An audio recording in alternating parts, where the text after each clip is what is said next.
санаи 24 январ Палатаи болоии Парлумони Тоҷикистон тағйиру иловаҳо ба қонун дар бораи хусусигардонии моликияти давлатиро тасдиқ намуд. Аз моддаи 9 қонун, ки дар он объектҳои дар ҷумҳурӣ номбар карда шудааст, ки хусусӣ гардонида намешаванд, нерӯгоҳи барқии обии Роғун ва ширкати алюминии тоҷик Талко мебошанд.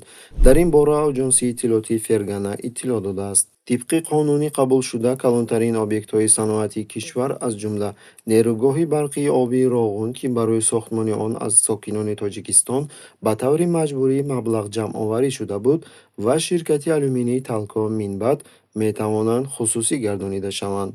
Следует отметить, что за эти годы в мировой алюминиевой промышленности ёдорас мекунем, ки ширкати Талко якчанд маротиба дар ғавғоҳои коррупсионӣ қарор гирифта буд.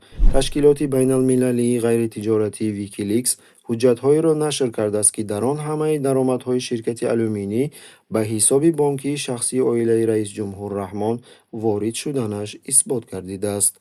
амалӣ корҳо рафта истоданд ва ман аз шарҳи ин масъала айни ҳол худ